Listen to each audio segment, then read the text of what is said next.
Easy people, nice things here with another beginner's guide. This one's to 808's. Just in case you don't know what I mean by 808's, to the uninitiated, it's the sound of the Roland TR 808 drum machine, which was a drum machine that came out in the 80s, but didn't get really popular until the late 80s because of its electronic sound, and in particular, the 808, what we're talking about is the 808 kick drum sound, but it's the tuned version of the 808 kick drum sound, so we can play melodies on it, and that is really popular in a lot of modern new hip hop, and I'm saying modern new hip hop as in the 808's. I think that's what they call it, the 808's.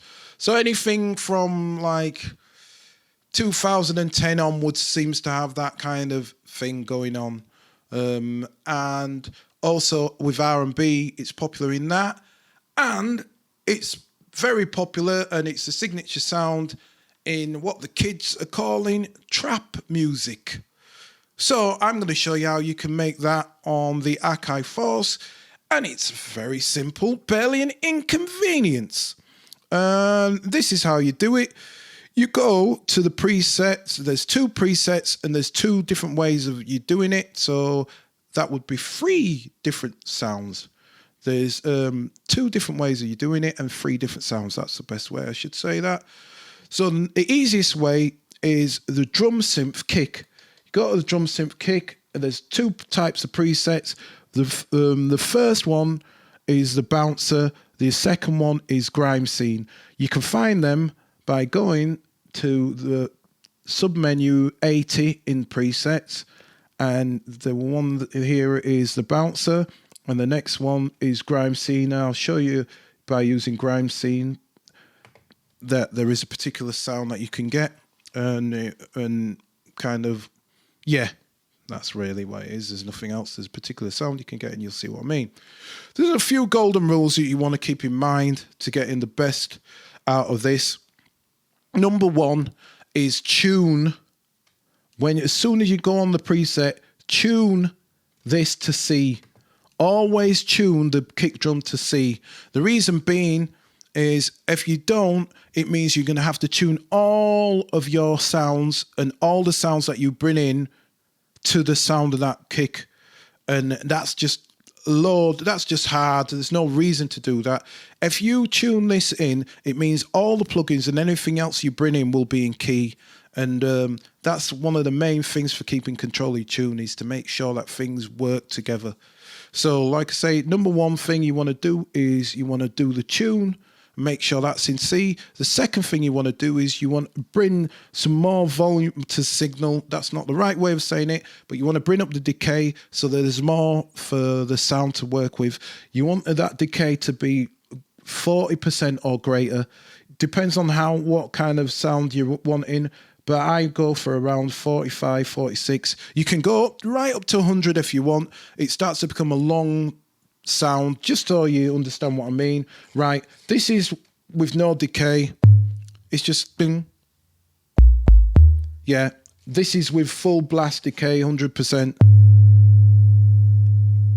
So like I say, you probably don't want it that because it'll bleed into other notes. So I say about 45, 46 is good enough. Okay, so the next thing you want to do after that is you want to introduce some distortion into that signal. You've got 3 tabs on the bottom of the drum synth kick, or the drum synth. The first one is this, which is all the information here. You've got no reason to touch any of that except for tune and decay. You can have click if you want it less attack in the sound, well, less click in the sound or whatever. You can mess with these to taste. It's up to you. On the other side of this, you have these buttons here, which are the effects buttons. When they're dark, that means they're off. When they're like that, that means they're on. Like that, that means they're on. So getting back to the tabs, like I was saying, you've got this one. This main tab has got the information here and also the effects on that side. To get to access these effects, they're in the other 2 tabs here, transient and distortion, EQ, and comp. And if you look, the pages match these. So the first top two are this page, and then the bottom next two, come on, bottom next two are this page. So, like I said, you want to add distortion in because a lot of the frequencies might be so low that they don't really play well on like phones and stuff like that, and you want that sound to be prominent. So by adding some distortion, by pressing distortion and then mixing in some of the distortion, you'll hear what happens. You bring in some of that low energy back. That's it. Then the other thing you might want to do is you might want to boost the signal because everybody likes more bass. So I would turn on the compressor and I'd leave all them settings as they are because they're fine as they are, and then just turn up the output a little bit.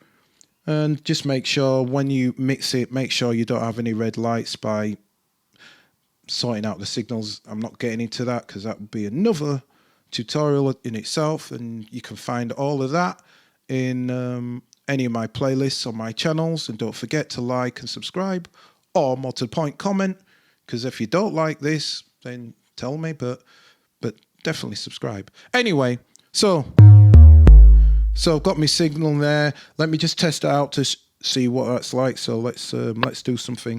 I'm just making this up as I go along, so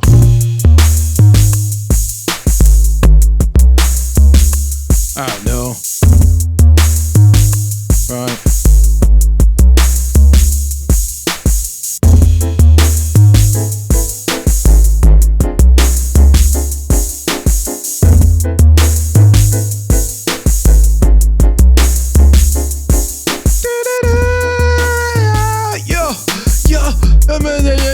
So right, so that's one example, right?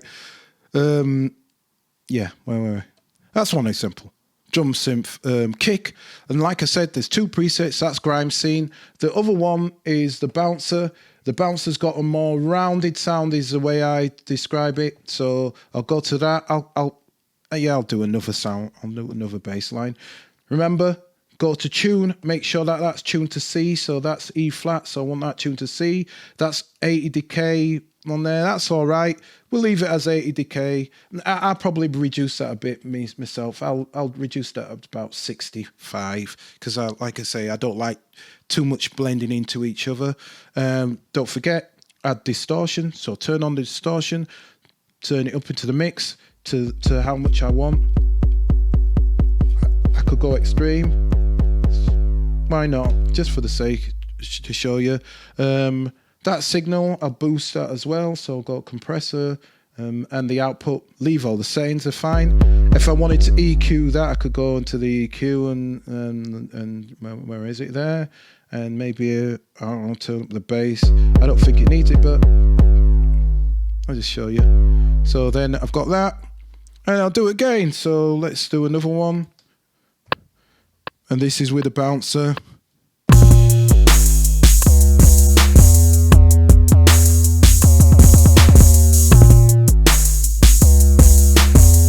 Yeah. Well, I'm on the teacher message. No, it's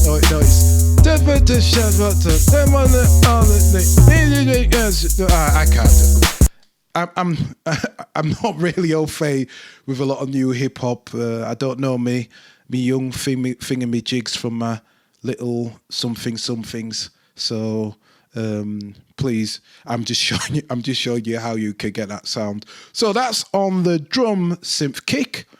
And the other way you can do it is in hype.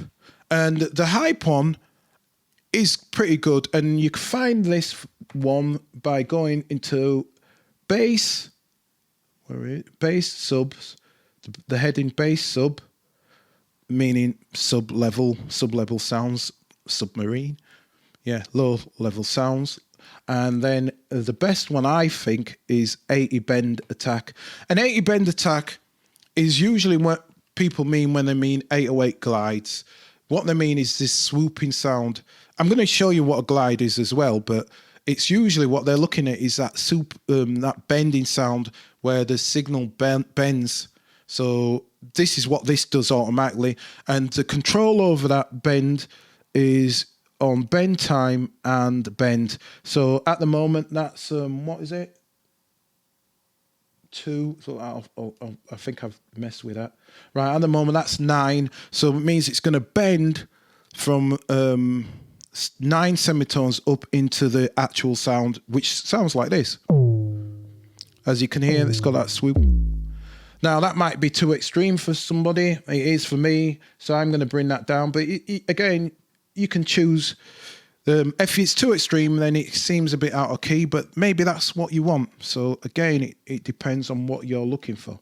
And then the bend time is how long it takes to bend. So to show you, if I go to extremes, you end up with a disco thing. Oh, so if I go to full extremes, right, that's what you have. Because it's taking bend in over time. So full extreme, you see, obviously you wouldn't want it like that because you'd be losing a lot of the bass. So I'll go back to there and I'll bring that bend time down. And that's it. And then the only difference between this and the drum synth kick is the drum synth kick has got some sounds specifically inbuilt into here to work with to bring out the best sounds out of the percussion, where on this you have to tweak a bit more. Same kind of thing. So for example, compressor, I'll go into effects 2 because anything from the reverb down, anything from the delay down is in effects 2.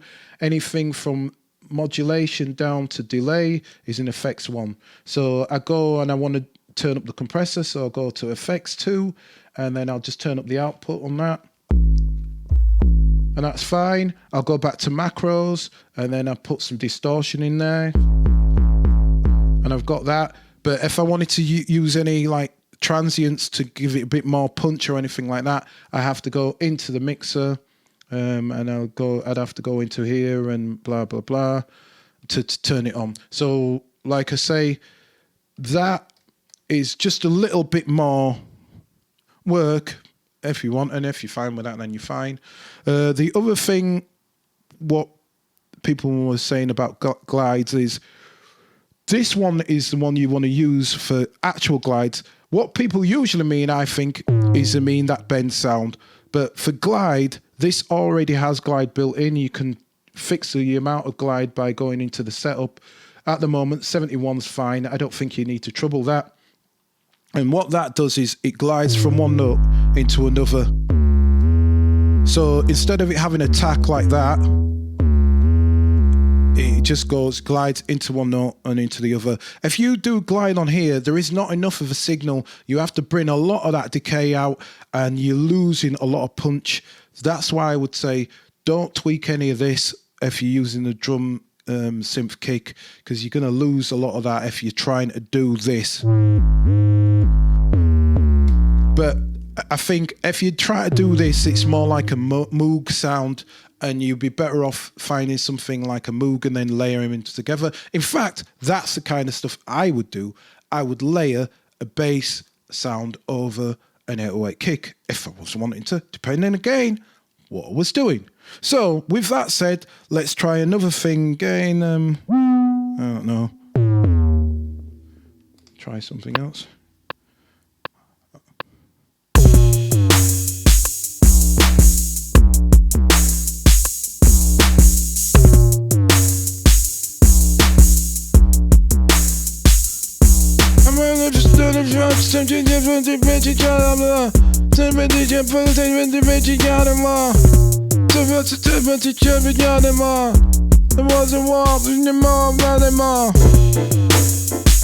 Yeah. Good Lord. Good Lord. And like I said, if I actually paid attention to all the young thingy-me-bobs and somethings, then I'd probably get a better idea. But that's not for me to do. That's for you to do. So I hope that has been helpful and not too long. And just to repeat that again, if you're using the drum synth kick, number one thing, you want to tune it to C, use the bouncer or grime scene, them presets are good. There's other presets, you're welcome to use them. I've found the best results are from grime scene and the bouncer. You want to add distortion into the signal by turning on distortion. And then maybe you want to add the transients as well, attacks. It depends. That's up to you. Turn up the compressor as well to bring it up, boost it a little bit. Don't forget to add decay because you need enough you need the sound to be long enough for the distortion to work into it. Is a better way I can say it. If you're wanting more of that bendy sound, then use 80 bend attack. And again, use the distortion and the compression, and then you can adjust the bend time, and Bob's your uncle. So hopefully that's been really helpful, and if it has been, please like and subscribe, and share with your friends, and until next time, peace.